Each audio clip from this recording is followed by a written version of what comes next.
Olá, turma! Eu sou a professora Lucicleide, professora de Ciências, e o tema da aula de hoje é sobre políticas públicas. O que é políticas públicas? O que visa a política pública? A política pública visa a prevenção de doenças, o tratamento de doenças, a qualidade do ar, água e dos alimentos. Então, podemos concluir que a política pública ela está diretamente associada a questões políticas, governamentais, que mediam a relação entre Estado e sociedade. Sociedade somos nós, né? Nós temos aí direitos e o Estado, ele vai proporcionar esses direitos que temos, tá? Então, direitos em relação a uma melhor qualidade de vida, tá? Saúde, saneamento básico, tá bem? E concluindo aí uma melhor qualidade de vida para todos, tá? Essa aula eu vou dividir aí em duas aulas, por quê? Porque não tem como falar sobre saúde pública sem a gente voltar um pouquinho lá no passado. Então, na primeira parte da aula a gente vai falar sobre bases legais e históricas do Sistema Único de Saúde, né? E aí a gente vai conhecer aqui o passado da saúde pública. Então eu vou falar um pouquinho para vocês sobre o Brasil Colônia, de 1500 a 1822, República Velha, de 1889 a 1930, Era de Vargas, né, de 1930 a 1945, o Governo Militar, de 1964 a 1985, e a Nova República, de 1985 até o tempo atual, tá? Então essa vai ser a nossa primeira parte da aula. E depois, na segunda parte da aula, a gente vai falar sobre SUS e os princípios doutrinários e organizacionais. Tudo bem? Então, pessoal, vamos começar falando sobre bases legais e históricas do Sistema Único de Saúde. Então, vamos falar sobre as condições de saúde versus o sistema econômico.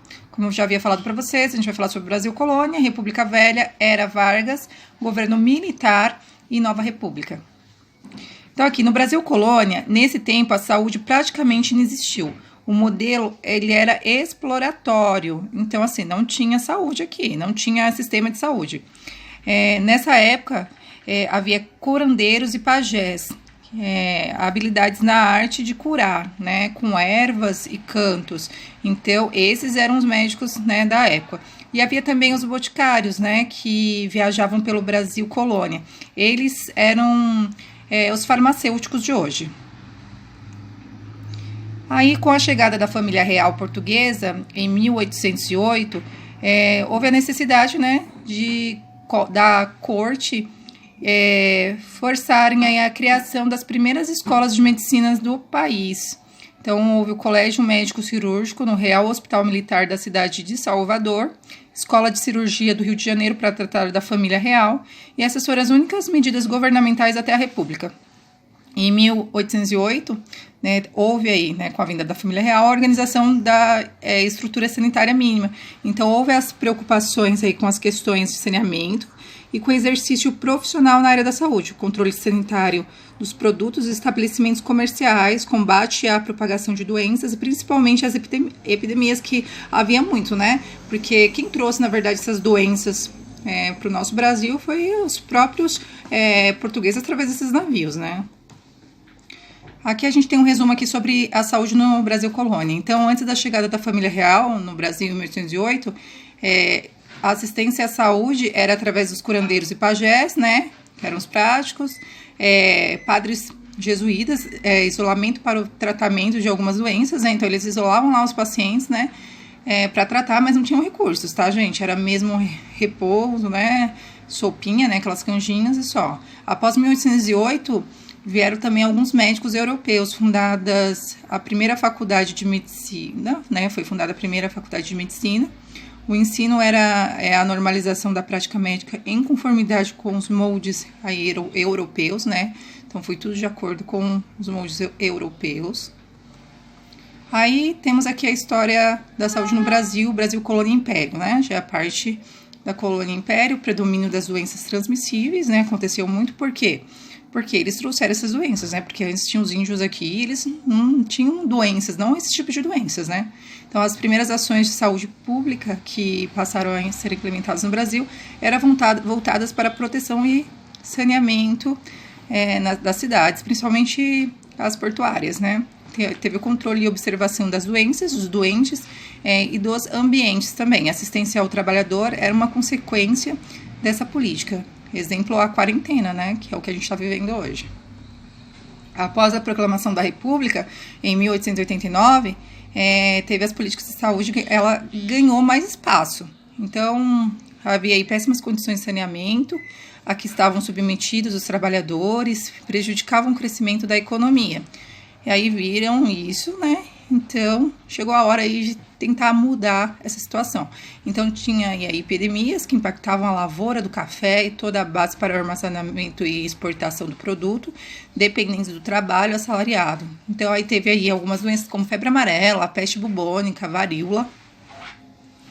E em 1903, teve a primeira fase do movimento sanitário, com Oswaldo Cruz, que propõe aí o Código Sanitário. Ele instituiu aí a desinfecção, inclusive domiciliar, a notificação permanente dos casos de febre amarela, varíola, peste bubônica e a atuação da política pública sanitária, que era identificar doentes, submetê-los à quarentena e ao tratamento, isolamento, que muitas vezes era fatal, né, ao doente.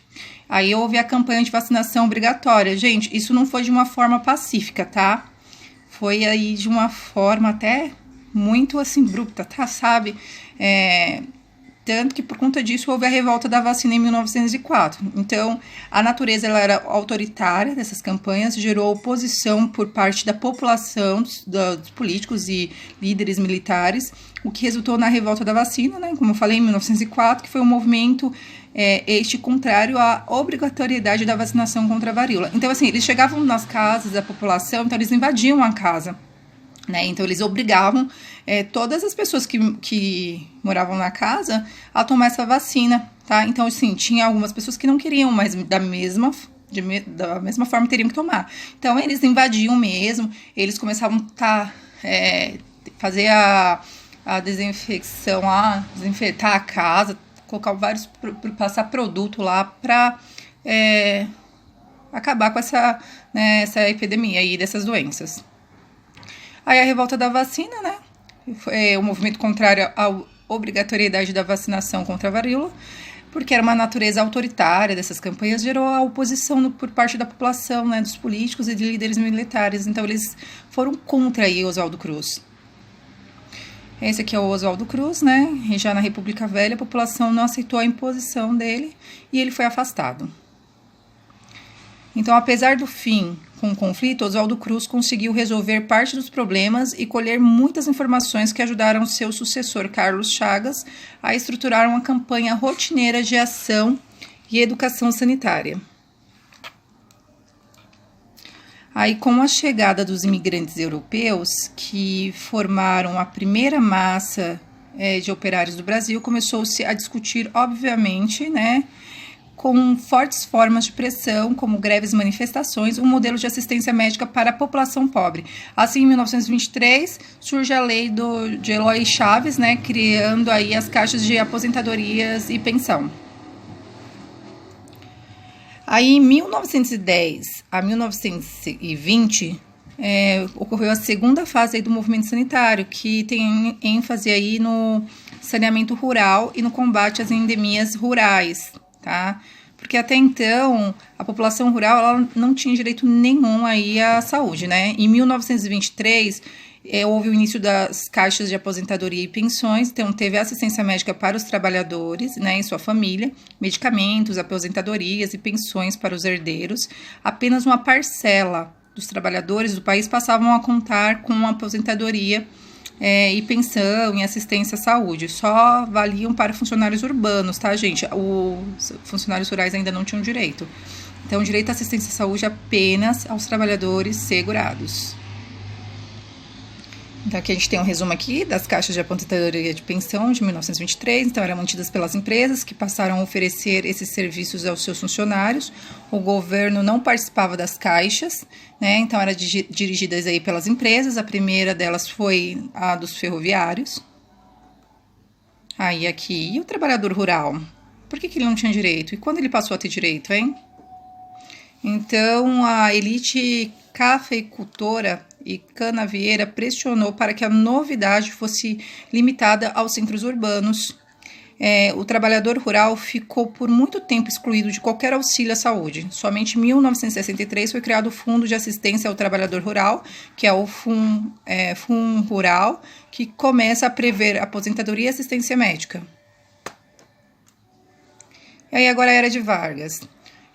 O Ministério da Educação e Saúde tomou medidas sanitárias, criação de órgãos de combate a endemias e normas para ações sanitárias.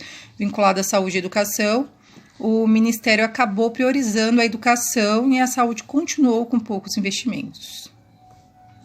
Em 1930, ocorreu o fortalecimento aí da industrialização, surgiram as políticas de proteção ao trabalhador, criados o Instituto de Aposentadoria e Pensão, que é o IAPS, pelo qual os trabalhadores urbanos passaram a ter assistência médica que estava aí vinculada às categorias profissionais. Por causa do modelo sindicalista de Vargas, os IAPS eram dirigidos por entidades sindicais e não mais por empresas, como as antigas caixas, e aí foram financiados pela contribuição sindical. Na década de 1950, com o processo de aceleração da industrialização, houve o crescimento no sistema de saúde para atender a massa de trabalhadores industriais. Surgimento de grandes hospitais, com tecnologia mais avançada e especializações. Inicia-se a prática de governos com empresa. Com os avanços das ciências médicas e de medicamentos, houve o aumento aí da expectativa de vida e a população começou a sofrer de doenças crônicas, típicas de modernidade. O médico de saúde passa a ser centrado em hospitais e a assistência à saúde torna-se mais cara. Então, por exemplo, antigamente morriam muitas pessoas aí vítimas dessas epidemias, né? Então, morria de varíola, né? Morria de cólera, entre outras doenças aí.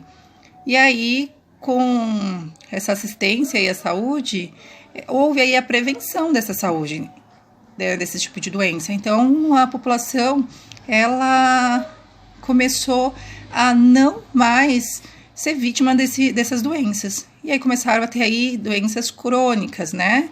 São as doenças aí atuais de hoje, como, por exemplo, hipertensão, né? E etc. Em 1960, houve a Lei Orgânica da Previdência Social, que unificou os institutos de aposentadoria e pensões em um único para todos os trabalhadores regidos pela Consolidação das Leis Trabalhistas, que é a CLT. Excluía trabalhadores rurais, empregados domésticos e funcionários públicos. Aí teve o golpe militar de 1964, que é o período aí da ditadura militar. Trouxe mudanças no sistema de saúde, expansão da medicina previdenciária, unificação dos institutos de aposentadoria e pensão, dando lugar aí ao Instituto Nacional de Assistência Médica da Previdência Social, que é o INASP. Durante todo o regime militar autoritário, houve pouco investimento na área da saúde pública, o saneamento e as políticas de habitação popular foram negligenciadas, doenças já erradicadas voltaram, surgiram surtos epidêmicos aí, a pobreza e a desigualdade social foram intensificadas. Consequências do INASP: predominância aí do modelo biomédico hospitalocêntrico, fraudes na assistência, muitas pessoas sem assistência médica, então isso foi assim uma polêmica muito grande.